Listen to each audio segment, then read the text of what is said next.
എല്ലാവർക്കും നമസ്കാരം. Spirit of ശാസ്തായുടെ 33ാമത് എപ്പിസോഡാണ് നമ്മൾ ഇന്ന് എത്തി നിൽക്കുന്നത്. ഈ സുപ്രഭാതത്തിൽ നിങ്ങളെല്ലാവരെയും കാണുവാൻ സാധിക്കുന്നതിൽ വളരെയധികം സന്തോഷമുണ്ട്. ഏവരെയും ഈ പരിപാടിയിലേക്ക് സ്വാഗതം ചെയ്യുകയാണ്. ഓം വന്ദേ ഗുരുപാദദ്വന്ദ്വം അവാങ്മാനസഗോചരം രക്തശുക്ലപ്രഭാമിശ്രം അതൈർക്യം ത്രൈപുരം മഹാ. ഓം ശ്രീ ഗുരുഭ്യോ നമഃ. ഹരി ഓം. സ്വാമിയേ ശരണമയ്യപ്പ. കഴിഞ്ഞ ക്ലാസ്സിൽ കഴിഞ്ഞ എപ്പിസോഡിൽ നമ്മൾ ശാസ്താവിനെ കുറിച്ചിട്ടുള്ള ചരിത്രപരമായ അന്വേഷണത്തിൻ്റെ ഭാഗത്താണ് നിൽക്കുന്നുണ്ടായിരുന്നത്. കഴിഞ്ഞ ക്ലാസ്സിൽ നമ്മൾ ഒരുപാട് തത്വങ്ങൾ നമ്മൾ പരിശോധിച്ചു. ശബരിഗിരീശൻ തുടങ്ങി ശ്രീഭൂതനാഥനും അയ്യനാർ എന്ന സങ്കല്പവും അയ്യപ്പൻ എന്ന സങ്കല്പവും, അതിൽ ശാസ്താവ് എന്ന സങ്കല്പം പൗരാണികമായ ബന്ധങ്ങൾ പരിശോധിച്ചു. അതുപോലെ തന്നെ അയ്യപ്പൻ എന്ന് പറയുന്ന ആ ഒരു സങ്കല്പം, അല്ലെങ്കിൽ ആ ചരിത്ര പുരുഷൻ, അതല്ലെങ്കിൽ ആ ഒരു ശാസ്താവിൻ്റെ അവതാരമൂർത്തി, ആ അയ്യപ്പൻ എന്ന ആ അവതാരമൂർത്തിയെ കുറിച്ചിട്ടുള്ള സങ്കല്പങ്ങൾ അത് പറയുന്ന സമയത്ത് മലബാര സമ്പ്രദായവും ഗിരിജനങ്ങളുടെ ഇടയിൽ അയ്യപ്പൻ എന്ന ഒരു നാമധേയത്തിൻ്റെ ഒരു ശ്രേണി തന്നെ ഉള്ളതായിട്ട് നമ്മൾ മനസ്സിലാക്കിയിട്ടുണ്ട്. അതിൽ ആദി ദ്രാവിഡമായ ആചാര പദ്ധതികളുടെ ഒരു പിന്തുടർച്ചയാണ് ഇന്ന് നമ്മൾ കാണുന്ന ശാസ്താവിൻ്റെ അല്ലെങ്കിൽ ശബരിമല ശ്രീ അയ്യപ്പൻ്റെ ആചാരക്രമങ്ങളെന്ന് നമ്മൾക്ക് മനസ്സിലാക്കുവാൻ സാധിച്ചിട്ടുണ്ട്. കാരണം അയ്യപ്പൻ ഒരു ചരിത്ര പുരുഷനും മഹാശാസ്താവ് അല്ലെങ്കിൽ ശാസ്താവ് ഒരു വേദകാലം തൊട്ട് പരാമർശമുള്ള പൗരാണികമായ പ്രാപഞ്ചിക തത്വത്തിൻ്റെ ഒരു ചിത്രീകരണമോ ആവിഷ്കാരമോ ആണ് എന്ന് നമ്മൾ മനസ്സിലാക്കി. അതിനുശേഷം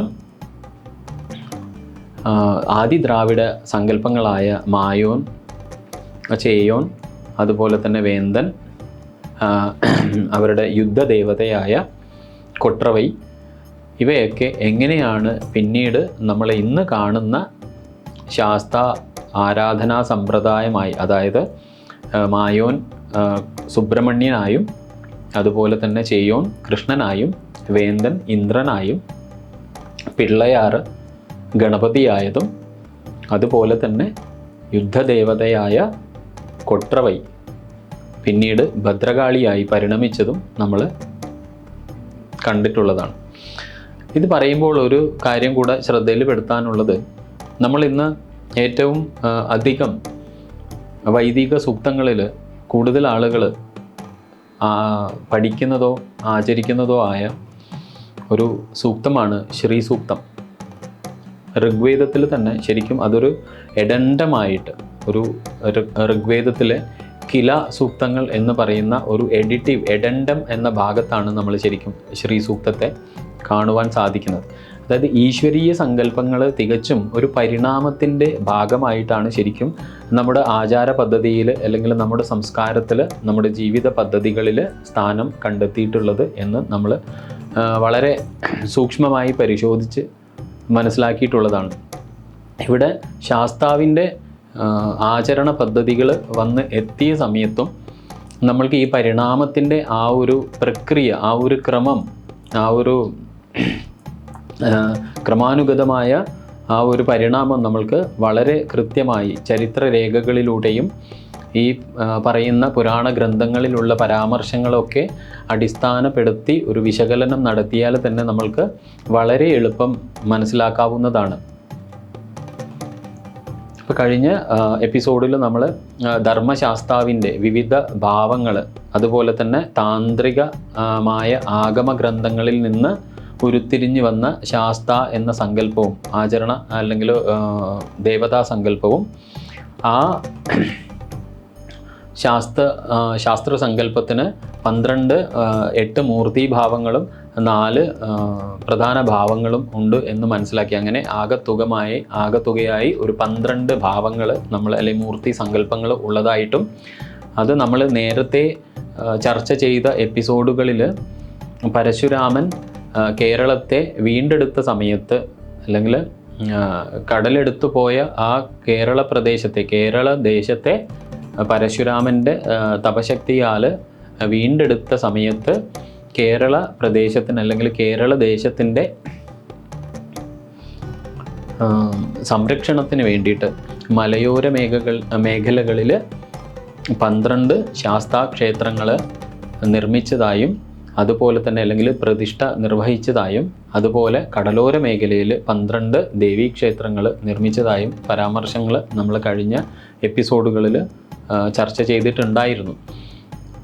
അപ്പം ആ സമയത്ത് നമ്മൾക്ക് ഈ ഒരു ശാസ്താവിൻ്റെ തന്ത്ര ആഗമങ്ങളിൽ നിന്നുള്ള ഈ ഒരു ശാസ്താവിൻ്റെ ഭേദങ്ങളെ അല്ലെങ്കിൽ മൂർത്തി ഭാവങ്ങളെ 12 ലഭിക്കുന്ന സമയത്ത് തന്നെ ആ ഒരു പരാമർശം ഏറെക്കുറെ നമ്മൾക്ക് റിലേറ്റ് ചെയ്ത് ചിന്തിക്കുവാൻ വേണ്ടി സാധിക്കുന്നതാണ്. അപ്പോൾ അതേ തുടർന്ന് നമ്മൾ ശാസ്താവിൻ്റെ ഗൃഹസ്ഥാശ്രമി ഭാവമാണ് തന്ത്രം കൂടുതലായും സ്വീകരിച്ചിട്ടുള്ളത് എന്ന് മനസ്സിലാക്കിയിട്ടുണ്ട്.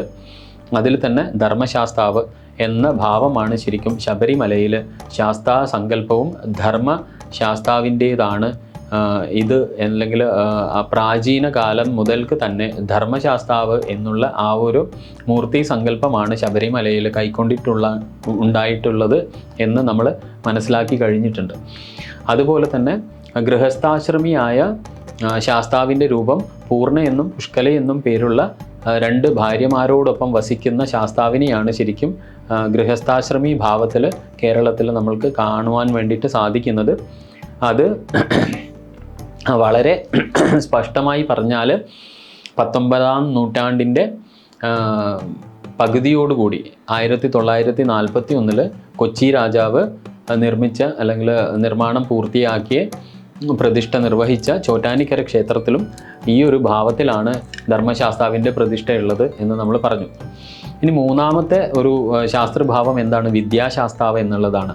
ആ വിദ്യാശാസ്താവ് പ്രഭ എന്ന പേരുള്ള ഭാര്യയും സത്യകൻ എന്ന പേരുള്ള പുത്രനും ഉള്ള ഒരു ഭാവത്തിലാണ് ആ ശാസ്താവിൻ്റെ പ്രതിഷ്ഠ. തിരുവള്ളക്കാവ് ക്ഷേത്രത്തിൽ 3 സ്വയംഭൂലിംഗങ്ങളുണ്ട്. അതിൽ നടുവിൽ ഗൃഹസ്ഥാശ്രമിയായി വിദ്യാശാസ്താവിൻ്റെ അരൂപമായ കരിങ്കൽ വിഗ്രഹം, ഇടതുവശത്ത് പത്നിയായി പ്രഭയുടെയും വലതുഭാഗത്ത് പുത്രനായ സത്യഘൻ്റെയും സ്വയംഭൂലിംഗങ്ങൾ ആണ് അവിടെ പ്രതിഷ്ഠയായിട്ടുള്ളത്. സ്വയംഭൂലിംഗങ്ങൾ എന്നതുകൊണ്ട് അരൂപമായ അടയാളങ്ങളും സങ്കല്പങ്ങളും ആണ് എന്നാണ് നമ്മൾ ഉദ്ദേശിക്കേണ്ടത്. സ്വയംഭൂ എന്ന് നമ്മൾ കേൾക്കുന്ന സമയത്ത് അത് നമ്മുടെ ഒരു വിഗ്രഹമായ ഒരു ആശയമായിരിക്കില്ല. ഒന്നുകിൽ അതൊരു പ്രത്യേക ഒരു രൂപഘടന ഇല്ലാത്ത ചില ശിലകളായിരിക്കാം, അല്ലെങ്കിൽ അടയാളങ്ങളായിരിക്കാം, അല്ലെങ്കിൽ സങ്കല്പങ്ങളായിരിക്കാം. ഇതാണ് സ്വയംഭൂ എന്ന് പറഞ്ഞാൽ നമ്മളെപ്പോഴും മനസ്സിലാക്കേണ്ട ഒരു കാര്യം. കാരണം അധികം ആളുകൾക്കും അത് അവിടെ എത്തുമ്പോൾ ഒരു കൺഫ്യൂഷനാണ്. സ്വയംഭൂ ലിംഗം എന്നൊക്കെ പറയുമ്പോൾ എന്താണ് ഈ സ്വയംഭൂ? അപ്പോൾ സ്വയംഭൂ എന്നുള്ളത് എപ്പോഴും നമ്മൾ മനസ്സിലാക്കേണ്ടത്, എല്ലാ ക്ഷേത്രങ്ങളിലും മിക്ക ക്ഷേത്രങ്ങളിലും നമ്മൾ പറയാറുണ്ട് ഇതാണ് അവിടുത്തെ സ്വയംഭൂലിംഗം എന്ന് പറയും, അല്ലെങ്കിൽ മൂകാംബികയിൽ സ്വയംഭൂലിംഗമാണ് എന്ന് പറയുമ്പോൾ അതിൻ്റെ അർത്ഥം എന്താണ്? അവിടുത്തെ ആ മൂലസ്വരൂപ ചൈതന്യത്തെ ആവാഹിച്ചിട്ടുള്ള അമൂർത്തി പരമായ അല്ലെങ്കിൽ അരൂപമായ, അത് ചിലപ്പോൾ ഒരു ഉരുളൻ കല്ലാവാം, അല്ലെങ്കിൽ വെറും ഒരു ശിലയാവാം, അല്ലെങ്കിൽ എന്തെങ്കിലും ഒരു അടയാളമാവാം, അല്ലെങ്കിൽ സങ്കല്പങ്ങളാവാം. ഇങ്ങനെയുള്ള ആ ഒരു ചൈതന്യത്തെ കുടിയിരുത്തിയ ആ ഒരു വസ്തുവിനെയോ ആ ഒരു സ്ഥലത്തെയോ ആ ഒരു സങ്കല്പത്തെയോ ആണ് നമ്മൾ സ്വയംഭൂ എന്ന് പറയുന്നത്. അപ്പം വേറെ ഇതാണ് മൂന്നാമത്തെ ഒരു ഭാവം, വിദ്യാഭാവം, വിദ്യാശാസ്താവ്. ഇനി നമ്മൾക്ക് വേറെ ഒരു ഭാവം കാണുവാൻ വേണ്ടി സാധിക്കുന്നത് ശാസ്താവ് മദഗജൻ എന്ന ഒരു അല്ലെങ്കിൽ മദന എന്ന വരവർണിനി എന്നും പേരുള്ള ഭാര്യമാരുള്ള ഒരു ശാസ്താവാണ്. മദന എന്നും വരവർണിനി എന്ന് പറയുന്ന 2 ഭാര്യമാരോട് ഒത്തിട്ടുള്ള ഒരു ശാസ്താവ്. ഈ ശാസ്താവിനെ ദമനകൻ എന്ന ഒരു മകനും കൂടി, അല്ലെങ്കിൽ മകനല്ല, ഒരു സേവകനും ഉണ്ട് എന്ന ഭാവത്തിലാണത്. ഇവിടെ കാണുന്ന ആ ദേവൻ്റെ പരിചാരക വൃന്ദത്തിൽ പട്ടിയും കോഴിയും ആടും ഒക്കെ ഈ ദേവൻ്റെ കളിക്കൂട്ടുകാരായിട്ട്, അല്ലെങ്കിൽ ദേവന് പ്രിയപ്പെട്ട ജന്തുജീവജാലങ്ങളായിട്ട് വർണ്ണന അല്ലെങ്കിൽ ചിത്രീകരണം ഈ ഒരു രൂപത്തിലുള്ള ശാസ്താവിനെ നമ്മൾ വളരെയധികം കാണുവാൻ വേണ്ടി സാധിക്കുകയില്ലെങ്കിലും ആഗമഗ്രന്ഥമായ സുപ്രഭേദാഗമത്തിൽ പറയപ്പെട്ടിട്ടുണ്ട് ഇങ്ങനെയൊരു ഭാവം. അപ്പോൾ സുപ്രഭേദാഗമത്തിൽ ശാസ്താവിനെ വർണ്ണിച്ചിട്ടുള്ളത് താഴെ അല്ലെങ്കിൽ വളരെ എന്താ പറയുക, താന്ത്രികമായ ഒരു ഗ്രന്ഥമാണ്. അതിൽ വളരെ കൃത്യമായി പറയുന്നുണ്ട്, ശാസ്ത സർവസ്യ ലോകസ്യ തസ്മാത് ശാതി ചോച്യതേ തസ്യോക്തഞ്ച സ്വരൂപം ച സ്ഥാപനം ച ശൃണുഷ്വ. സമുദ്രമഥനേ കാലേ പരിഗൃഹ്യാമൃതം തഥാ ഹരിർബഭൂവ സ്ത്രീരൂപ മോഹിനീ നാമനാമതഃ തന്മോഹിനീ മഹം ദൃഷ്ട്വാ സംഗതോസ്മി കഥാചന ജാതസദാ മഹാശാസ്ത മേധ്യാഹാം അവതീശ്വരാജ ദ്വിനേത്രം ദ്വിഭുജം കൃത്വാ സർവാഭരണഭൂഷിതം ശ്യാമവർണയുതം തേഷാം ശുക്ലയജ്ഞോപവീതിനം ശ്വാന കുക്കുടമേഷാധൈ ക്രീഡയന്തം സർവസിദ്ധിതം. ഇങ്ങനെയാണ് ആ ശാസ്ത്രവർണ്ണ ഉള്ളത്. അതായത് മഥനാവർണ്ണനീ എന്ന 2 ഭാര്യമാരോട് കൂടിയിട്ടും ദമനകൻ എന്ന സേവകൻ്റെയും കൂടെ പട്ടിയും കോഴിയും ആടും ഒക്കെ പരിസരത്ത് വിലസിക്കുന്ന ഒരു ഭാവത്തിലാണ് അവിടെ ഈ ആഗമത്തിൽ അയ്യപ്പനെ കുറിച്ചിട്ട് അല്ലെങ്കിൽ ശാസ്താവിനെ കുറിച്ചിട്ട് വർണ്ണിച്ചിട്ടുള്ളത്. അപ്പോൾ ധർമ്മശാസ്താവ് ശരിക്കും താരക ബ്രഹ്മമാണെന്ന് സങ്കല്പിക്കപ്പെടുന്നുണ്ട്.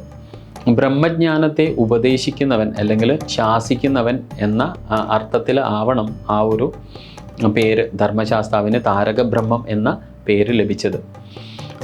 നേരത്തെ നമ്മൾ സൂചിപ്പിച്ചതുപോലെ തന്നെ സുപ്രഭേദാഗമത്തിൽ പറയപ്പെട്ടതുപോലെ ശാസ്ത സർവസ്യ ലോകസ്യ തസ്മാത് ശാസ്തേതി ചോച്യത്തെ, എല്ലാ ലോകങ്ങളെയും രക്ഷിക്കുന്നവൻ ആകയാലാവാം ശാസ്താവ് എന്ന പേര് ലഭിച്ചത്.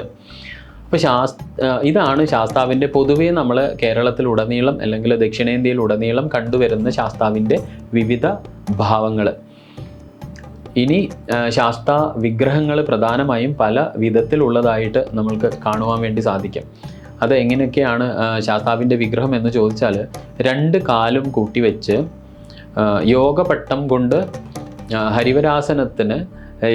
ഹരിവരാസനത്തിൽ യോഗപട്ടം ധരിച്ചുകൊണ്ട് മുകളിൽ ബന്ധിതമായും ചിന്മുദ്രയോടുകൂടി ഇരിക്കുന്നതായ ഒരു ഭാവം. അത് യോഗ അല്ലെങ്കിൽ യോഗീ ഭാവത്തിലുള്ള എന്താ പറയുക ഒരു സങ്കല്പമാണത്.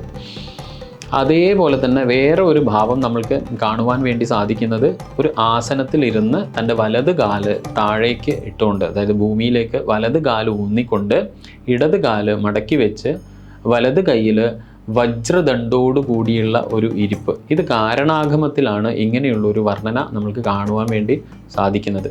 ഇവിടെയെല്ലാം കടക കങ്കണാദി ആഭരണങ്ങളാലും ഹാരങ്ങളാലും അലങ്കൃതവുമാണ് ശാസ്താവ്. കയ്യിൽ ചില ഭാവങ്ങളിൽ അമ്പൺ, വില്ല്, ഗദ തുടങ്ങിയ ആയുധങ്ങളൊക്കെ ധരിച്ചിട്ടാണ് അല്ലെങ്കിൽ കയ്യിൽ ഏന്തിയിട്ടാണ് കാണപ്പെടാറുള്ളത്. ഇവ കൂടാതെ ശാസ്താവിൻ്റെ വാഹനങ്ങളായിട്ട് പുലി, അതുപോലെ ആന, കുതിര, ഇതിലേതെങ്കിലും ഒന്നിനെ വാഹനമായിട്ടുള്ള ശാസ്താവിഗ്രഹങ്ങളും പിന്നീട് പ്രചാരത്തിൽ അല്ലെങ്കിൽ ആരാധ്യമായി കാണപ്പെടുന്നുണ്ട്. ഇതുപോലെ തന്നെ പുലി, ആന, കുതിര എന്നിവയാൽ പരിസേവിതനായി അവയുടെ മധ്യത്തിൽ പ്രതിഷ്ഠിക്കപ്പെട്ട ശാസ്താവിഗ്രഹങ്ങളും ഉണ്ട്. അതായത് ഈ 3 വാഹനങ്ങളുടെ മധ്യത്തിലായി ഇരിക്കുന്ന ശാസ്താവിൻ്റെ പ്രതിഷ്ഠകളും നമ്മൾക്ക് കാണുവാൻ വേണ്ടിയിട്ട് സാധിക്കും. ഇപ്പോൾ അച്ഛൻ കോവിലിൽ നമ്മൾ ഗൃഹസ്ഥാശ്രമിയായ പൂർണ്ണ, പുഷ്കല എന്നീ 2 ഭാര്യമാരോടും കൂടിയുള്ള ശാസ്താവാണ് അവിടെ പ്രതിഷ്ഠയായിട്ട് നമുക്ക് കാണുവാൻ സാധിക്കുന്നത്.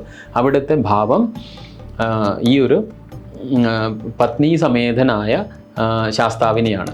എന്നാൽ ശബരിമലയിൽ യോഗിവര്യനായ സമാധിസ്ഥനായിട്ടാണ് ഹരിവരാസനം എന്ന യോഗാസനത്തിൽ കാൽമുട്ടുകളിലൂടെ പട്ടബന്ധനത്തോടെ ഇരിക്കുന്ന ധർമ്മശാസ്താവിന് ആയിട്ടാണ് ശബരിമലയിൽ പ്രതിഷ്ഠ.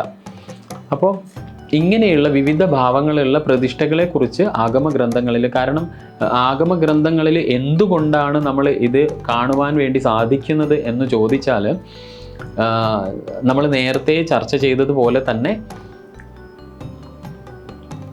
ക്ഷേത്രസങ്കല്പം, ഭാരതത്തിൻ്റെ ക്ഷേത്രസങ്കല്പം ഉടലെടുക്കുന്നത് തന്നെ തന്ത്രപരമ്പരയിൽ നിന്നാണ്. ആഗമശാസ്ത്രങ്ങളാണ് ഒരു ക്ഷേത്രത്തിൻ്റെ നിർമ്മിതിയെക്കുറിച്ചും അവിടെയുള്ള എല്ലാ ആചാര പദ്ധതികളെക്കുറിച്ചും വളരെ വ്യക്തമായി പ്രതിപാദിക്കുന്ന ഗ്രന്ഥം. ഇത് കലിയുഗത്തിലാണ് കൂടുതലും പ്രചാരത്തിൽ വന്നിട്ടുള്ളത് എന്ന് നമ്മൾ മനസ്സിലാക്കി. അപ്പോൾ അതുകൊണ്ട് തന്നെ ക്ഷേത്രത്തിൽ കാണപ്പെടുന്ന വിവിധ വിഗ്രഹങ്ങളുടെ രൂപങ്ങളെക്കുറിച്ചിട്ടുള്ള വർണ്ണനകളും നമ്മൾക്ക് ഇതേ ഗ്രന്ഥങ്ങളിൽ കാണുവാൻ വേണ്ടി സാധിച്ചിട്ടുണ്ട്. ആര്യദേവതയായ ശാസ്താവോ അതല്ലെങ്കിൽ ദ്രാവിഡ ദേവസങ്കല്പമായ അയ്യനാരോ അല്ല, മറിച്ചിട്ട് ആഗമ പദത്തിൽ അല്ലെങ്കിൽ ആഗമ ഗ്രന്ഥങ്ങളിൽ ആഗമത്തിൻ്റെ തന്ത്രത്തിൻ്റെ വഴിയിൽ ആചരിക്കപ്പെടുന്ന ശാസ്താവാണ് ശരിക്കും ശബരിമലയിലെ പ്രതിഷ്ഠ. ഇവിടെ ശ്രദ്ധിക്കേണ്ടത് ആര്യദേവതയായ ശാസ്താവോ ദ്രാവിഡ ദേവസങ്കല്പമായ അയ്യനാരോ അല്ല, മറിച്ച് തന്ത്ര ആഗമ പദ്ധതികളിൽ ആചരിക്കപ്പെടുന്ന ശാസ്താവാണ് ശബരിമലയിലെ പ്രതിഷ്ഠ. ഇത് വളരെ അടിസ്ഥാനപരമായ ഒരു അറിവാണ് നമ്മൾക്ക് ഉണ്ടാവേണ്ടത്. കാരണം ഹരിവരാസനാദി വിശേഷ ആസനങ്ങളിൽ ഇരിക്കുന്ന ശാസ്താവിൻ്റെ രൂപവർണ്ണന ആഗമങ്ങളിൽ കാണപ്പെടുന്നതും ശബരിമലയിൽ താന്ത്രിക വിധി പ്രകാരമുള്ള ബലികർമ്മങ്ങൾ നിലനിന്നിരുന്നു എന്നുള്ളതിനും ഇത് അനുകൂലമായ തെളിവുകളാണ്.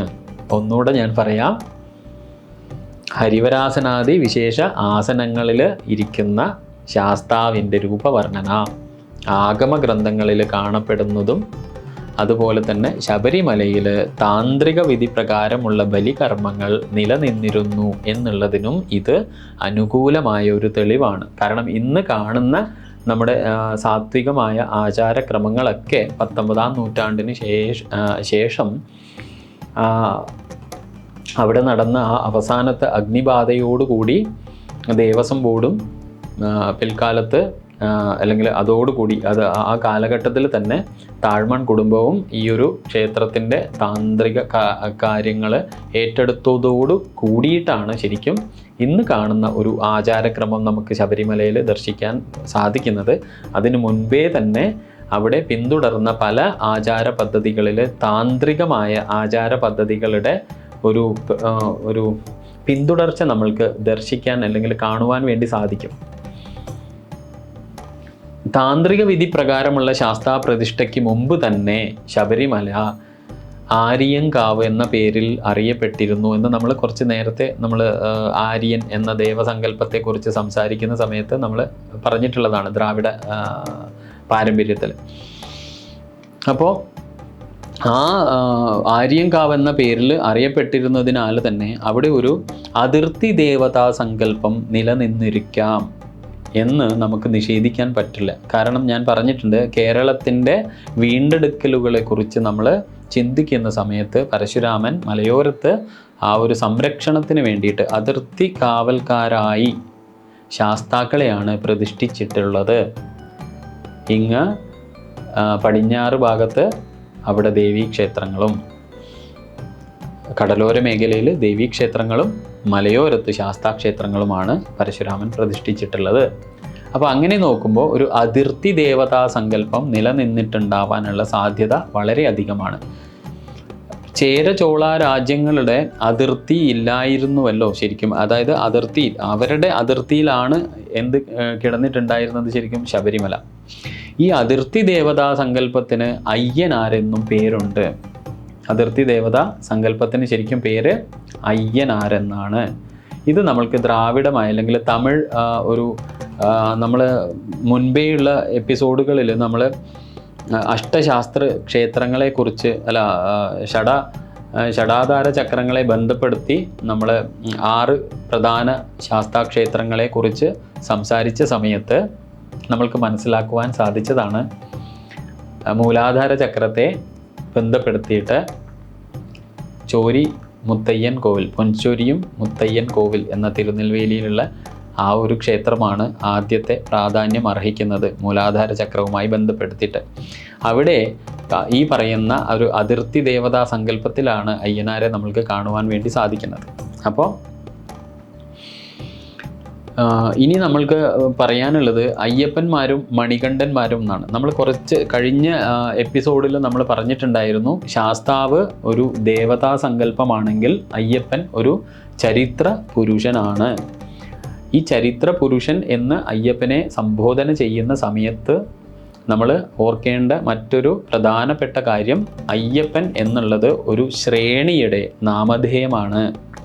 കാരണം വിവിധ അയ്യപ്പന്മാർ AD 9-ാം നൂറ്റാണ്ട് മുതൽ 10-ാം നൂറ്റാണ്ട് വരെ ഈ തമിഴ് ദ്രാവിഡ സംസ്കാരത്തിൻ്റെ ഭാഗമായിട്ട് ആ മലമ്പ്രദേശങ്ങളിൽ അല്ലെങ്കിൽ ഗിരിജനങ്ങൾക്കിടയിൽ വില്ലാളി വീരന്മാരെ അയ്യപ്പൻ എന്ന അഭിസംബോധന ചെയ്യുന്ന ഒരു പതിവുണ്ടായിരുന്നെന്നും അങ്ങനെ ആ വീരന്മാരെ അവരുടെ മരണാനന്തരം ഒരു ദൈവികമായ പരിവേഷം നൽകി ക്ഷേത്രങ്ങളുടെ തെക്ക് ഭാഗത്ത് നാലമ്പലത്തിന് പുറത്ത് അങ്ങനെയുള്ള പ്രതിഷ്ഠകൾ നടത്തിയതായിട്ട് നമ്മൾ കഴിഞ്ഞ എപ്പിസോഡുകളിൽ ചർച്ച ചെയ്തിട്ടുണ്ടായിരുന്നു.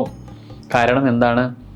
അന്ന് നാലമ്പലത്തിൽ എല്ലാ ജനവിഭാഗങ്ങൾക്കും പ്രവേശനം നിഷേധിച്ച ഒരു വ്യവസ്ഥകൾ, സാമൂഹിക വ്യവസ്ഥകൾ നിന്നിരുന്ന ഒരു കാലഘട്ടമായിരുന്നു അതിനാൽ തന്നെ ഈ മലയരയന്മാരും അതുപോലെ തന്നെ മലഭണ്ഡാരങ്ങൾ എന്നൊക്കെ വിളിക്കുന്ന ജനസമൂഹത്തിൽ, ഗിരിവർഗക്കാരായ ജനസമൂഹത്തിൻ്റെ ആരാധനാ മൂർത്തികളായി അന്ന് സാമൂഹിക വ്യവസ്ഥയിൽ നിലനിന്നിരുന്നത് ഈ അയ്യപ്പൻ എന്ന് പറയുന്ന വില്ലാളി വീരന്മാരായ അല്ലെങ്കിൽ യോദ്ധാക്കന്മാരായിരുന്നു. അവർ ക്ഷേത്ര പരിസരത്ത് അവരുടെ ആ ഒരു ചൈതന്യത്തെ ദേവതാ സങ്കല്പത്തോടു കൂടി പ്രതിഷ്ഠിക്കുന്ന ഒരു പാരമ്പര്യം നേരത്തെ നിലവിലുണ്ടായിരുന്നു. അവർക്ക് പ്രത്യേകം ഒരു ശാന്തികാരനും അതിൻ്റെ കാര്യങ്ങൾ അല്ലെങ്കിൽ അതിൻ്റെ ആചാരക്രമങ്ങൾ ഏറ്റെടുത്ത് ചെയ്യുവാൻ വേണ്ടിയിട്ട് അങ്ങനെ ഒരു സമ്പ്രദായം നിലനിന്നിരുന്നത് നമ്മൾ കഴിഞ്ഞ എപ്പിസോഡിൽ ചർച്ച ചെയ്തതാണ്.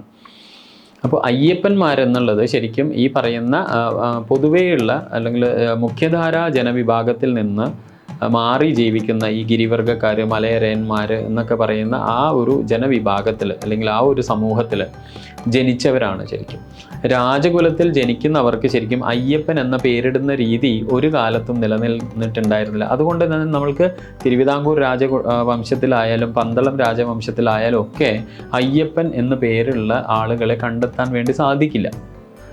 എന്നാൽ അയ്യൻ, അയ്യപ്പൻ, അയ്യനാർ എന്നീ പേരുകൾ സാധാരണ ജനവിഭാഗങ്ങൾക്കിടയിൽ അല്ലെങ്കിൽ അങ്ങനെയുള്ള ജനസമൂഹത്തിൽ ജനിക്കുന്ന കുട്ടികൾക്ക് അന്നേ നാമകരണം ചെയ്യുന്ന പതിവ് സർവ്വസാധാരണമായിരുന്നു.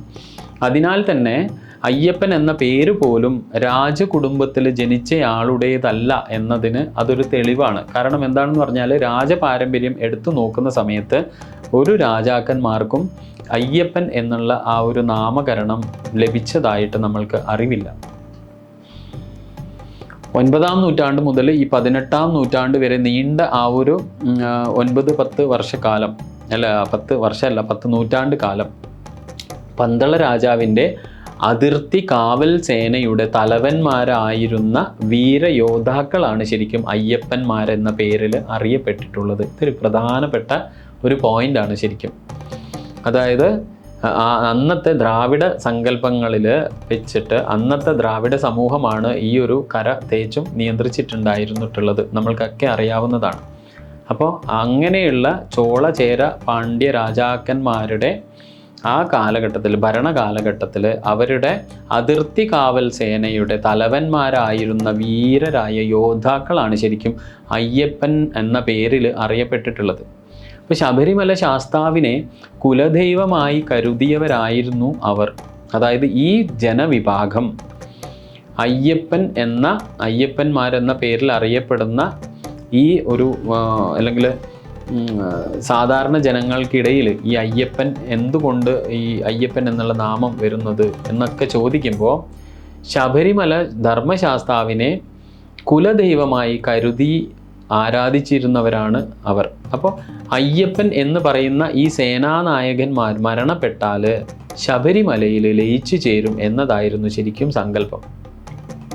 അപ്പോൾ അന്ന് അതുകൊണ്ട് തന്നെ ആ സമയത്ത് അവിടെ ആടുബലി, അതായത് അജബലിയും അതുപോലെ തന്നെ താന്ത്രിക വിധാനങ്ങളും നിലനിന്നിരുന്നതായിട്ട് ശരിക്കും നമ്മൾക്ക് മനസ്സിലാക്കുവാൻ വേണ്ടിയിട്ട് സാധിക്കും. ശബരിമല ക്ഷേത്രസ്ഥാനത്താണ് ശരിക്കും നീണ്ട ആ ഒരു 10 നൂറ്റാണ്ട് ആ കാലഘട്ടങ്ങളിൽ ആ ക്ഷേത്രസ്ഥാനത്തിന് പരിസരത്താണ് ശരിക്കും അയ്യപ്പന്മാരെ അടക്കം ചെയ്തിരുന്നത്. അങ്ങനെ യുദ്ധങ്ങളിൽ അല്ലെങ്കിൽ മരിച്ചു വീണ ഈ പോരാട്ടങ്ങളിലൊക്കെ മരിച്ചു വീഴുന്ന ആ യോദ്ധാക്കളെ ക്ഷേത്ര പരിസരത്താണ് ശരിക്കും അടക്കം ചെയ്തിട്ടുള്ളത്, അല്ലെങ്കിൽ അവരുടെ സമാധി സ്ഥലമാണ് ശരിക്കും ശബരിമല എന്ന ഒരു വാദം കൂടെയുണ്ട്. അങ്ങനെ അയ്യപ്പന്മാരെ ദഹിപ്പിക്കുന്നതുമായോ അടക്കം ചെയ്യുന്നതുമായോ ഉള്ള ഒരു ബന്ധം കൊണ്ടാണ് ഭസ്മക്കുളത്തിന് ആ ഒരു പേര്, ഭസ്മക്കുളം എന്ന പേര് ലഭിക്കാനുള്ള കാരണം എന്നുവരെ ചരിത്ര കുതുകികൾ അല്ലെങ്കിൽ ചരിത്രാന്വേഷകർ അങ്ങനെ ഒരു വാദം നിരത്തുന്നുണ്ട്. അപ്പം പരിശോധിച്ച് നോക്കിയാൽ ഇതൊക്കെ ചരിത്രത്തിൽ നമുക്ക് വളരെ വ്യക്തമായി കാണുവാൻ പറ്റുന്ന ഒരു കാര്യമാണ്. കാരണം എന്താണ്, മണികണ്ഠൻ എന്ന പേര് തന്നെ പന്തള രാജകുടുംബത്തിൽ സ്വാഭാവികമായിരുന്നു. കാരണം താന്ത്രിക ദേവതയായ മണികണ്ഠ ശാസ്താവ് പന്തള രാജകുടുംബത്തിൻ്റെ ഉപാസനാമൂർത്തി ആയിരുന്നുവല്ലോ. അവസാനത്തെ മണികണ്ഠൻ എന്ന അയ്യപ്പ പദവി ഏറ്റെടുക്കുന്നതോടുകൂടിയാണ്, അതായത് ആ രാജകുടുംബത്തിലെ അവസാനത്തെ മണികണ്ഠൻ അയ്യപ്പ പദവി ഏറ്റെടുക്കുന്നതോടുകൂടെ പന്തള രാജകുടുംബവും ശബരിമലയും തമ്മിലുള്ള ബന്ധം തീവ്രതരമായി തീരുന്നത്. അപ്പം അതിനർത്ഥം ശബരിമല എന്ന അസ്തിത്വം അല്ലെങ്കിൽ ആ ഒരു മൂർത്തി സ്വരൂപം, ആ ഒരു ആരാധന പാരമ്പര്യം ശരിക്കും ഈ ചോളചേര പാണ്ഡ്യ രാജാക്കന്മാരുടെ അതിർത്തി കാവലാൾ ആയിരുന്ന സൈന്യത്തിൻ്റെ തലവന്മാർക്ക് കൊടുത്തിരുന്ന ടൈറ്റിലാണ് ശരിക്കും അയ്യപ്പൻ. അങ്ങനെയുള്ള ആ സേനാനായകന്മാർ അവർ ധീര യോദ്ധാക്കളായിരുന്നു എന്ന് നമ്മൾ കണ്ടു. കാരണം ഇവരൊക്കെ ഈ പറയുന്ന വനവിഭാഗത്തിൽപ്പെട്ട സാധാരണ ജനസമൂഹത്തിൽപ്പെട്ട നല്ല യോദ്ധാക്കളായിരുന്നു. ആ യോദ്ധാക്കൾ മരിക്കുന്ന സമയത്ത് അവരെ ഈ പറയുന്ന ശബരിമല ക്ഷേത്ര പരിസരത്താണ് അവരെ അടക്കം ചെയ്തിട്ടുണ്ടായിരുന്നത്, അല്ലെങ്കിൽ അവരുടെ സമാധി സ്ഥലമാണ് ശരിക്കും ശബരിമല. അതുകൊണ്ട് തന്നെ ഇവരെ ഈ പറയുന്ന പ്രദേശത്ത് അടക്കം ചെയ്യുന്നത് കൊണ്ടോ ഈ സമാധി ആയി കുടിയിരുത്തുന്നത് കൊണ്ടോ ആണ് ഭസ്മക്കുളത്തിന് ഭസ്മക്കുളം എന്ന പേര് ലഭിച്ചതെന്ന് ചരിത്ര പുരുഷന്മാർ അല്ലെങ്കിൽ ചരിത്ര അന്വേഷകർ പറയുന്നു. അപ്പം വേറെ ഒരു തലത്തിൽ വേറെ ഒരു മാനം നമ്മൾ അന്വേഷിക്കുമ്പോഴാണ് ഈ പറയുന്ന മണികണ്ഠൻ എന്ന പേര് പന്തള രാജകുടുംബത്തിൽ സ്വാഭാവികമായിരുന്നു. കാരണം എന്താണ്, അല്ലെങ്കിൽ താന്ത്രിക ദേവതയായ മണികണ്ഠ ശാസ്താവ് പന്തള രാജകുടുംബത്തിൻ്റെ ഉപാസനാമൂർത്തി ആയിരുന്നതുകൊണ്ട് തന്നെ മണികണ്ഠൻ എന്ന പേര് ആ കുടുംബത്തിൽ സ്വാഭാവികമായിരുന്നു. അങ്ങനെ ആ കുടുംബത്തിലുള്ള മണികണ്ഠൻ എന്ന ആ ഒരു നാമധാരി അയ്യപ്പ പദവി ഏറ്റെടുക്കുന്നതോടെയാണ് പന്തള രാജകുടുംബത്തിന് ശബരിമലയുമായിട്ടുള്ള ബന്ധം തീവ്രമായി തീരുന്നത്. മണികണ്ഠൻ എന്ന പേരോടെ പന്തളം രാജകുടുംബത്തിൽ ജനിച്ച രാജകുമാരന്മാർ പല രാജകുമാരന്മാർക്ക് മണികണ്ഠൻ എന്ന പേര് നമ്മൾക്കവിടെ ദർശിക്കാം. പക്ഷേ അയ്യപ്പൻ എന്ന പേര് രാജകുടുംബങ്ങളിൽ നമ്മൾ കാണുവാൻ സാധിക്കുന്നതല്ല. അപ്പോൾ അയ്യപ്പന്മാരും മണികണ്ഠന്മാരും പലരും ആയി ഉണ്ട് എന്നുള്ളതൊരു സത്യമാണ്. അപ്പോൾ നമ്മൾ നേരത്തെ പറഞ്ഞതുപോലെ തന്നെ ഇതൊക്കെ ഒരു ശ്രേണിയാണ്, ഇത് ഒരൊറ്റ വ്യക്തിത്വമല്ല.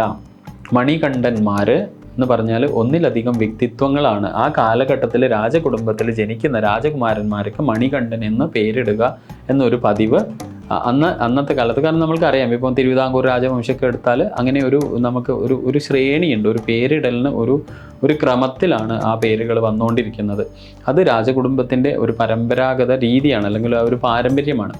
അതുപോലെ തന്നെ സാധാരണ ജനസമൂഹങ്ങളിൽ അങ്ങനെ വന്നു ചേർന്ന പേര് അയ്യപ്പൻ എന്നുള്ളതാണ്. സാധാരണ ഈ പറയുന്ന വനവാസികളായ ജനങ്ങൾ, അല്ലെങ്കിൽ ഈ അതിർത്തി പ്രദേശത്ത് വനങ്ങളിലൊക്കെ താമസിക്കുന്ന ഉള്ളാടർ, മലപണ്ടാരങ്ങൾ പോലെയുള്ള ജനവിഭാഗങ്ങളിൽ അയ്യപ്പൻ എന്ന പേര് സർവ്വസാധാരണമാണ്. കാരണം അത് അവരുടെ സംസ്കാരത്തിൻ്റെ അല്ലെങ്കിൽ പാരമ്പര്യത്തിൻ്റെ ഭാഗമായതുകൊണ്ടാണ്.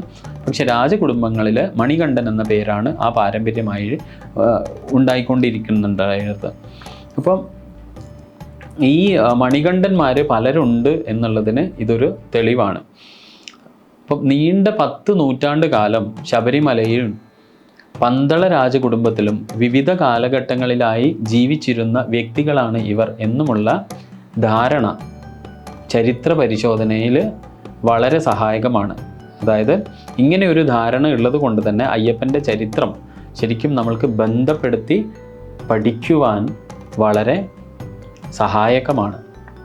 അപ്പോൾ ഇന്നത്തെ ശബരിമലയിലെ ദേവതാ സങ്കല്പം എന്താണ് എന്ന് നോക്കുന്ന സമയത്ത് നമ്മൾക്ക് മനസ്സിലാവുന്ന ഒരു കാര്യം, ശബരിമലയിലെ ഇന്നത്തെ ദേവസങ്കല്പത്തിന് രൂപം കൊടുക്കുന്നതിൽ ആര്യ ദൈവമായ ശാസ്താവിൻ്റെതും ദ്രാവിഡ ദൈവമായ അയ്യനാരുടെയും താന്ത്രിക ദൈവമായ ധർമ്മശാസ്താവിൻ്റെയും സങ്കല്പങ്ങൾക്കും കഥകൾക്കും പങ്കുണ്ട് എന്നുള്ളതാണ്. ഇവിടെയാണ് നമ്മൾ ഇന്നത്തെ ശബരിമലയിലെ ദേവസങ്കല്പത്തിലേക്കാണ് നമ്മളിപ്പോൾ കാലെടുത്ത് വെച്ചിട്ടുള്ളത്. അതിൽ നമ്മൾക്ക് എത്തിച്ചേരാൻ പറ്റുന്ന ഏറ്റവും സമന്വയമായ ഒരു ക്രമം അല്ലെങ്കിൽ സമന്വയമായ ഒരു അഭിപ്രായം അല്ലെങ്കിൽ ഒരു നിഗമനം എന്താണ് എന്ന് ചോദിച്ചാൽ അത് ശബരിമലയിൽ ഇന്ന് നിലനിൽക്കുന്ന ദേവസങ്കല്പത്തിന് രൂപം കൊടുക്കുന്നതിൽ, അതായത് ആ ഒരു പരിണാമ പ്രക്രിയയിൽ ആര്യദൈവമായ ശാസ്താവ്, ആര്യദൈവം എന്ന് ഉദ്ദേശിക്കുന്നത് വൈദിക കാലഘട്ടത്തിലുള്ള ദേവതാ സങ്കല്പമായ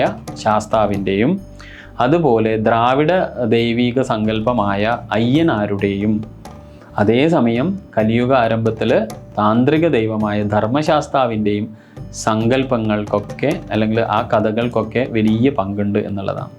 ശാസ്താവ് എന്ന ആര്യദേവത, ചാത്തൻ, മഹാചാത്തൻ, ആര്യൻ എന്ന ദ്രാവിഡ ദേവത അല്ലെങ്കിൽ അയ്യനാരെന്ന ദ്രാവിഡ ദേവത, ധർമ്മശാസ്താവ് എന്ന താന്ത്രിക സങ്കല്പം, അയ്യപ്പന്മാർ, വിവിധ അയ്യപ്പന്മാർ, അതുപോലെ വിവിധ മണികണ്ഠന്മാർ, ഇവരുടെ എല്ലാം കഥകൾ കൂടിക്കുഴഞ്ഞ ഒരു സങ്കല്പമാണ് ശരിക്കും ഇന്ന് ശബരിമലയിൽ നിലനിൽക്കുന്ന ആചാര പദ്ധതികളുടെ ഒരു മൂർത്തിമത് ഭാവം. ഇന്ന് കാണുന്ന ആ ഒരു മൂർത്തി ചൈതന്യം എത്തി നിൽക്കുന്നത് വൈദിക സങ്കല്പമായ ശാസ്താവിൻ്റേത്, അതുപോലെ ദ്രാവിഡ സങ്കല്പമായ ചാത്തൻ, മഹാചാത്തൻ, അതുപോലെ തന്നെ അയ്യനാർ, അതുപോലെ തന്നെ താന്ത്രികമായ ദേവതയായ ധർമ്മശാസ്താവ്, ഈ 3 ചിന്താധാരകൾ അല്ലെങ്കിൽ ദേവതാ സങ്കല്പങ്ങൾ ഒത്തുചേർന്ന് ഇതിൻ്റെ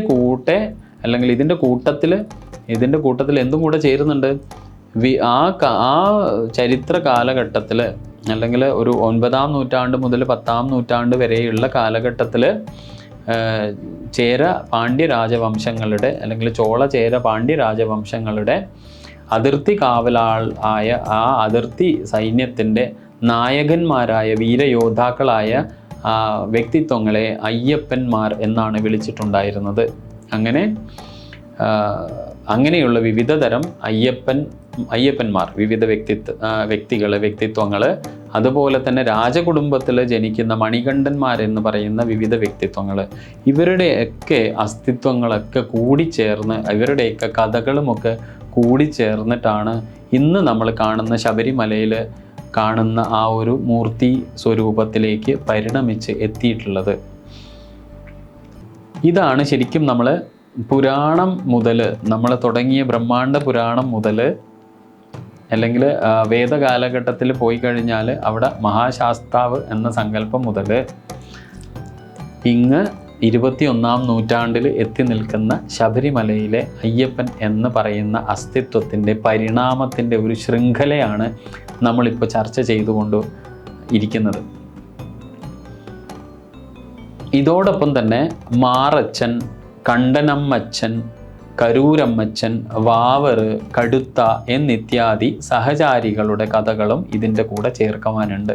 കാരണം ഈ പറഞ്ഞത് തികച്ചും, ഇത്രയും നേരം നമ്മൾ സംസാരിച്ചത് തികച്ചും അയ്യപ്പൻ എന്ന ആ ഒരു കേന്ദ്രീകൃത മൂർത്തി സങ്കല്പത്തെക്കുറിച്ചാണെങ്കിൽ ഈ മൂർത്തിയുടെ പരിവാര ദേവതകളായി നമ്മൾ കണ്ടുവരുന്ന മാറച്ചൻ, കണ്ടനമ്മച്ചൻ, കരൂരമ്മച്ചൻ, വാവറ്, കടുത്ത സ്വാമി എന്നൊക്കെ വിളിക്കുന്ന പരിവാരങ്ങൾ അല്ലെങ്കിൽ സഹചാരികളുടെ കഥകളും കൂടെ നമ്മൾക്ക് ഇന്നത്തെ ശബരിമലയുടെ ആചാരവുമായിട്ട് കൂട്ടിച്ചേർക്കേണ്ടതുണ്ട്, അല്ലെങ്കിൽ ലിങ്ക് ചെയ്യേണ്ടതുണ്ട്. കാരണം എന്താണ്, ഇവയോടൊപ്പം ഈ സങ്കല്പത്തിൻ്റെ കൂടെ നമ്മൾ പാണ്ഡ്യ രാജകുടുംബവും പന്തള രാജകുടുംബവും ചോള ചേര യുദ്ധം, രാജരാജ ചോളൻ്റെ ആക്രമണം, ഉദയനൻ എന്ന ആക്രമണകാരിയുടെ കഥ, ഉദയനൻ്റെ സഹായിയായ പുതുശ്ശേരി മുണ്ടൻ എന്ന കൊള്ളക്കാരൻ എന്നിവരുടെ കഥകൾ കൂടെ ചേർക്കുമ്പോൾ ഈ ദേവസങ്കല്പത്തെയോ വ്യക്തിയെയോ കുറിച്ച് അറിയാൻ ശ്രമിക്കുന്ന നമ്മളെ പോലുള്ള ആളുകൾക്ക് ശരിക്കും എന്ത് സംഭവിക്കും? കാട്ടിലകപ്പെട്ടതുപോലെയാണ്.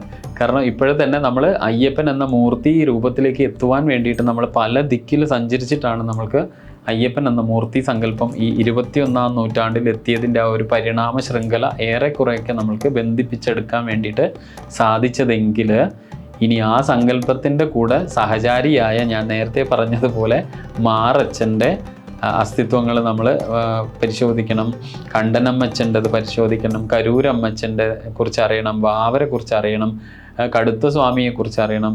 ഇതൊക്കെ സഹചാരികളുടെ ഒരു വൃന്ദമാണ്. ഇനി അതിനുശേഷം അവയോടൊപ്പം തന്നെ നമ്മൾ പാണ്ഡ്യ രാജകുടുംബത്തിൻ്റെ ചരിത്രം, പന്തള രാജകുടുംബത്തിൻ്റെ ചരിത്രം, ചോളചേര രാജാക്കന്മാരുടെ അല്ലെങ്കിൽ രാജവംശങ്ങളുടെ യുദ്ധം, അതുപോലെ രാജരാജ ചോളൻ്റെ ആക്രമണം, ഉദയനൻ എന്ന ആക്രമണകാരിയുടെ കഥ, ഉദയനൻ്റെ സഹചാരിയായ പുതുശ്ശേരി മുണ്ടൻ എന്ന കൊള്ളക്കാരൻ എന്നിവരുടെ അസ്തിത്വങ്ങളെക്കുറിച്ചും അവരുടെയൊക്കെ ചരിത്ര കഥകളും ഒക്കെ കൂടി ചേർത്താൽ മാത്രമേ ഈ ദേവസങ്കല്പത്തെക്കുറിച്ചും ഈ ആചാരത്തെക്കുറിച്ചും സമഗ്രമായിട്ട് നമ്മൾക്ക് ഒരു വീക്ഷണത്തിലേക്ക് എത്തുവാൻ വേണ്ടി സാധിക്കുക. അത് നമ്മളെ പോലത്തെ ഒരു സാധാരണക്കാർ ഇറങ്ങി തിരിച്ചാൽ നമ്മൾ ശരിക്കും ഒരു ഘോര വനത്തിൽ അകപ്പെട്ട ഒരു പ്രതീതിയിലേക്കാണ് നമ്മൾ എത്തിച്ചേരുക. ചിന്തകൾ വഴിതെറ്റും.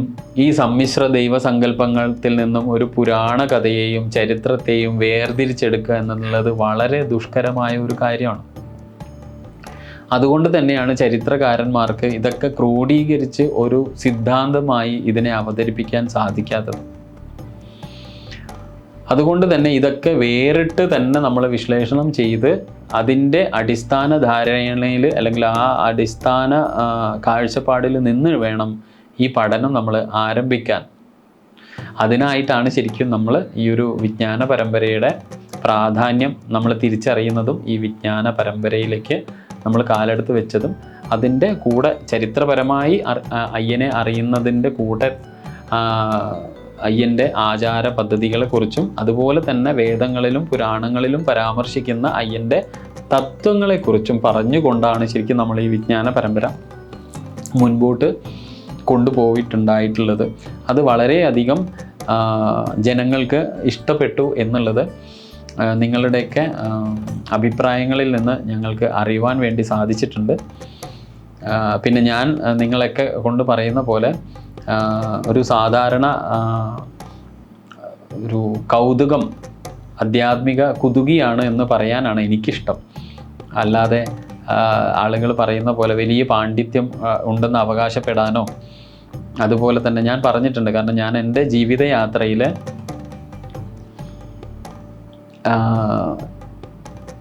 നിർഭാഗ്യവശാൽ എനിക്ക് പഠിക്കുവാൻ സാധിച്ചിട്ടുള്ളത് ആംഗലേയ വിദ്യാഭ്യാസത്തിൽ അല്ലെങ്കിൽ ആ പാരമ്പര്യത്തിലാണ്.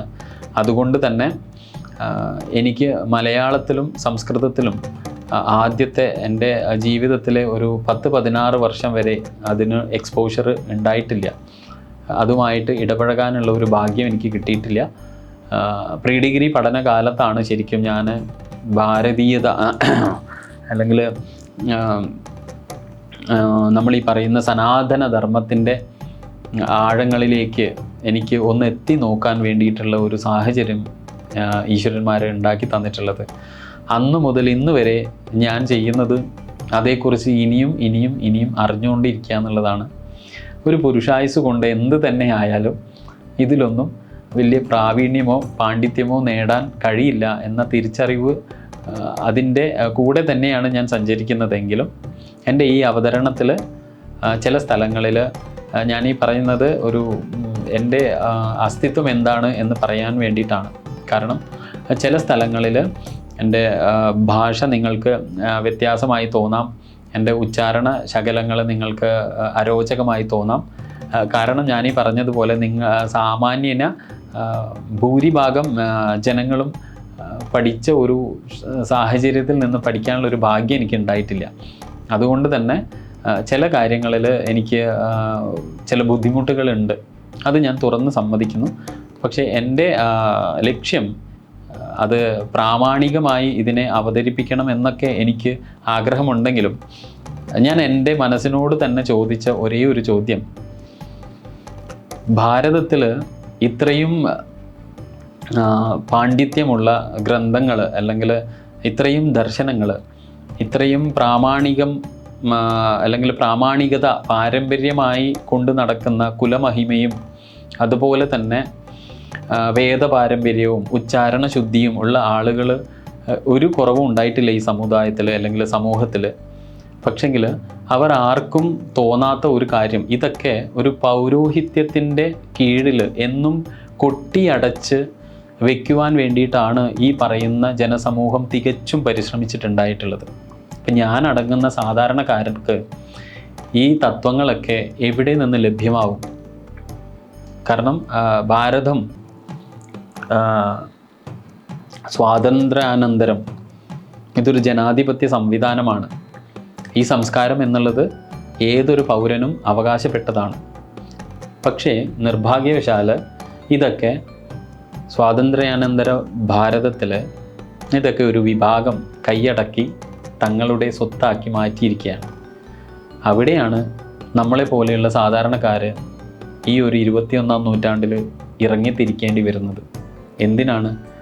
ബഹുഭൂരിപക്ഷം വരുന്ന സാധാരണക്കാരായ സനാതനികളെ ഈ ഒരു പൗരോഹിത്യ സമൂഹം അടക്കി ചൂഷണം ചെയ്തുകൊണ്ടിരിക്കുകയാണ് ഇത്രയും കാലമായിട്ട്.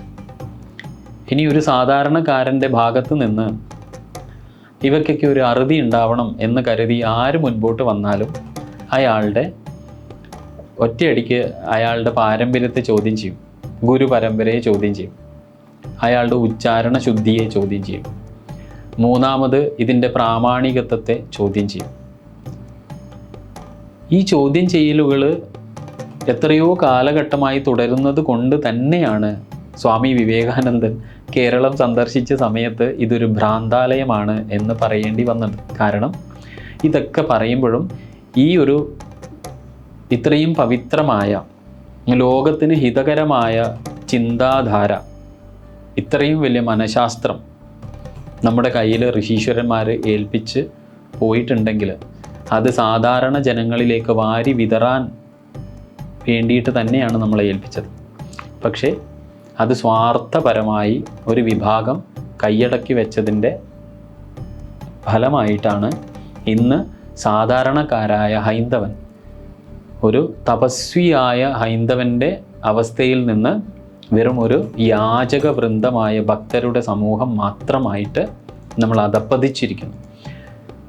ഇപ്പം സമീപകാലത്തുണ്ടായ വാർത്തകളെടുത്ത് പരിശോധിച്ചാൽ തന്നെ നിങ്ങൾക്കറിയാം, മേൽശാന്തിമാരായിട്ട് വിരാജിക്കുന്ന ഈ പറയുന്ന പ്രാമാണിത്വവും പൗരോഹിത്യവും ഒക്കെ അവകാശപ്പെടുന്ന ഉച്ചാരണ ശുദ്ധിയും പാണ്ഡിത്യവും ഒക്കെ പാരമ്പര്യവും ഒക്കെ അവകാശപ്പെടുന്ന ഈ സമൂഹം പോലും ഇന്ന് പല നമ്മുടെ ആധ്യാത്മിക വ്യക്തിത്വങ്ങളെയും തള്ളിപ്പറയുന്ന അവസ്ഥ നമ്മൾ ഈ അടുത്ത കാലത്ത് ഉണ്ടായി വരുന്ന ഓരോ വാർത്തകൾ ശ്രദ്ധിച്ചാൽ മാത്രം മതി. ശബരിമലയിൽ കാലങ്ങളായി നിലനിന്നിരുന്ന ഓരോ ആചാരങ്ങളും അനാചാരമെന്ന് പറഞ്ഞ് അവിടെ നിന്ന് പടിയിറക്കുവാനുള്ള ഓരോ ശ്രമങ്ങളും നടക്കുന്ന സമയത്ത് നമ്മളെ പോലെയുള്ള സാധാരണക്കാർക്ക് മാത്രമേ ധർമ്മശാസ്താവ് എന്ന ഈ ഒരു കലിയുഗത്തിലെ കലിയുഗ വരദനായി സാധാരണ ജനങ്ങളുടെ സംരക്ഷണം ഏറ്റെടുത്ത് രക്ഷകനായി അവതരിച്ച ആ ചരിത്ര പുരുഷൻ്റെ പാതാരവിന്ദങ്ങളിൽ ഈ ജനതയുടെ സംരക്ഷണം ഏൽപ്പിച്ചത് സാക്ഷാൽ ഈശ്വരൻ തന്നെയാണ്. അതുകൊണ്ട് ഈ ഒരു സനാതനധർമ്മത്തെ, ഈ ഒരു കാഴ്ചപ്പാടിനെ, ഈ ഒരു ചിന്താധാരയെ രക്ഷിക്കണമെങ്കിൽ നമ്മളെ പോലുള്ള സാധാരണക്കാർ ഈ ഒരു ഉദ്യമത്തിന് ഇറങ്ങിയേ മതിയാവും.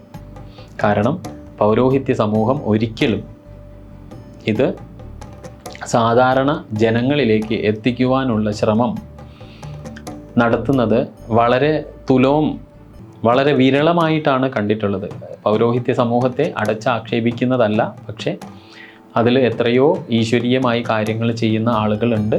പക്ഷെ ബഹുഭൂരിപക്ഷം വരുന്ന ആ സമൂഹത്തിലുള്ള ആളുകൾ ഇങ്ങനെയുള്ള സാധാരണക്കാരൻ്റെ പരിശ്രമത്തെ എപ്പോഴും എന്തെങ്കിലും കാരണങ്ങൾ ചൂണ്ടിക്കാണിച്ച് പ്രോത്സാഹിപ്പിക്കുന്നതിന് പകരം അവനെ തളർത്തുവാൻ വേണ്ടിയിട്ടാണ് എപ്പോഴും ശ്രമിച്ചിട്ടുണ്ടായിട്ടുള്ളത്. ഇത് ചരിത്രമാണ്, നമ്മൾക്ക് തന്നെ അറിയാവുന്ന ഒരു കാര്യമാണ്.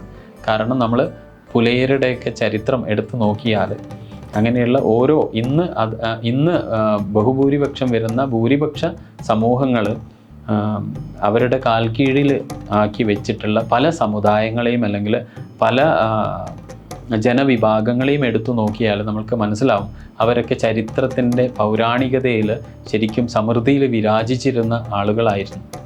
കാലത്തിൻ്റെ കുത്തൊഴുക്കിൽ ഈ പറയുന്ന പ്രാമാണികത്വത്തിൻ്റെ പേരിലും ഈ പറയുന്ന ആചരണ പദ്ധതികളുടെയൊക്കെ പേരിലും ഒരു സമൂഹം ക്രമേണ ഇതിനെ അങ്ങ് വിഴുങ്ങുകയാണ് ചെയ്തിട്ടുണ്ടായിരുന്നത്. പക്ഷെ നമ്മൾക്ക് വ്യക്തമായ ഒരു ധാരണയുണ്ട്, എല്ലാ സാധാരണക്കാരനും നമ്മുടെ ഋഷീശ്വരന്മാർ തന്നിട്ടുള്ള ഈ അറിവ് അത് നമ്മുടെയൊക്കെ അവകാശമാണ്. എൻ്റെ ഗുരുപരമ്പര വളരെ ശ്രേഷ്ഠമായ ഗുരുപരമ്പര തന്നെയാണ്. ആ ഗുരുപരമ്പരയുടെ ലക്ഷ്യവും അത് തന്നെയാണ്. കാരണം ഈ മണ്ണിൽ ജനിച്ചിട്ടുണ്ടെങ്കിൽ സനാതനിയായി ജനിച്ച ഏതൊരാൾക്കും യാഗങ്ങളും ഹോമങ്ങളും ചെയ്യാനുള്ള അധികാരമുണ്ട്. അതെല്ലാവർക്കും തുല്യമാണ്.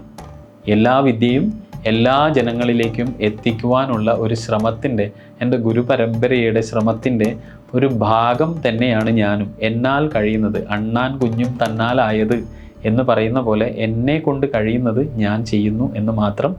ഇത് ഒന്ന് മോഹിച്ചുകൊണ്ടോ അല്ലെങ്കിൽ എന്തെങ്കിലും ഒരു ഉദ്ദേശത്തിന് വേണ്ടിയിട്ടോ സ്വാർത്ഥമായ എന്തെങ്കിലും കാര്യപ്രാപ്തിക്ക് വേണ്ടിയിട്ടോ അല്ല. ഇതൊക്കെ ചെയ്യുമ്പോഴും എല്ലാ കാര്യങ്ങളും ചെയ്യുമ്പോഴും തുടക്കവും അവസാനവും ഇദം ന മമ എന്ന് ജപിക്കുന്ന ഒരു പരമ്പരയുടെ ഭാഗമാണ് ഞാനും. അതുകൊണ്ട് തന്നെ നിങ്ങളോട് പറയാനുള്ളത്, നിങ്ങളും ഇങ്ങനെയുള്ള ഉദ്യമങ്ങൾ നിങ്ങളാൽ കഴിയുന്ന വിധം ഇങ്ങനെയുള്ള ചരിത്രങ്ങൾ, ഇങ്ങനെയുള്ള ആചരണങ്ങളിലെ തത്വങ്ങൾ, ഇതിൻ്റെയൊക്കെ മനഃശാസ്ത്രം, ഇതൊക്കെ നമ്മൾ എല്ലാവരിലേക്കും പരമാവധി എത്തിക്കണം. സ്വാർത്ഥതയിൽ ഈ ഒരു സമൂഹത്തെ ഭരിക്കുവാനും അവരെ ചൂഷണം ചെയ്യുവാനും കച്ചുകെട്ടിയിറങ്ങിയ ഒരുപാട് ആളുകൾ നമ്മൾക്ക് ചുറ്റുമുണ്ടാവും, നമ്മുടെ ഇടയിൽ തന്നെ ഉണ്ടാവും. പക്ഷേ അവരുടെയൊക്കെ ലക്ഷ്യം അവരുടെ സ്വാർത്ഥ താല്പര്യങ്ങൾ മാത്രമാണെങ്കിൽ നമ്മുടെ ലക്ഷ്യം വ്യക്തമാണ്, വിശാലമാണ്. ഈ ഒരു പാരമ്പര്യത്തെ, ഈ ഒരു അറിവിൻ്റെ ഭണ്ഡാരത്തെ ഈ ലോകത്തിന് മുമ്പിൽ തുറന്നു വയ്ക്കുക എന്നതാണ് നമ്മുടെ എല്ലാം ലക്ഷ്യം, നമ്മുടെ എല്ലാം കടമ, നമ്മുടെ എല്ലാം ഉത്തരവാദിത്തം. അപ്പം ഈ ഒരു സെഷനിൽ പങ്കെടുത്ത എല്ലാവർക്കും ഞാൻ എൻ്റെ ഹൃദയത്തിൻ്റെ ഭാഷയിൽ നന്ദി പറയുകയാണ്. സ്വാമിയേ ശരണമയ്യപ്പ.